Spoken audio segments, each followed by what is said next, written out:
But first, new at 11, a Greensboro mother still too emotional to speak about her daughter who was murdered almost 2 years ago. Her killer is still on the loose. But a new development today. Investigators now believe someone in the Atlanta area could know something about her death. WFMY News 2's Alma McCarty spoke with LaToya Fountain's family, and Alma, while the case had gone cold, it is still fresh for them. Well, that's right. On August 10th, 2015, LaToya Fountain was murdered in Louisiana. But in the nearly 2 years since her death, there are still no suspects. LaToya's family says there are just too many questions still left unanswered, and it's time for someone to come forward.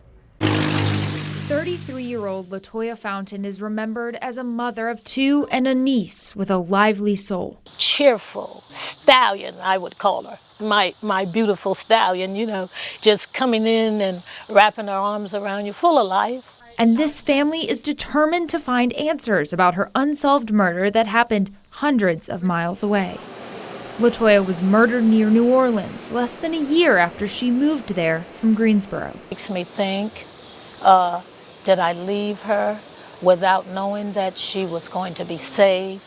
I have a lot of burden on my mind to say I should have turned around if I knew anything would have happened and brought her back to Greensboro with me. I want the world to know, if it was your niece and your nephews, what would you do?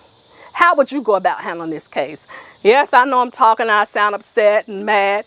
No, I just want justice. Today, a flicker of hope out of Atlanta in the form of a Crime Stoppers alert.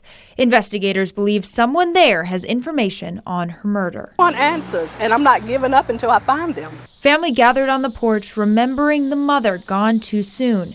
They're hopeful about the latest development, but still coming to grips with her death. Or sort out in my mind what truly and really happened from the time that I took her to Gretna, Louisiana, and left her.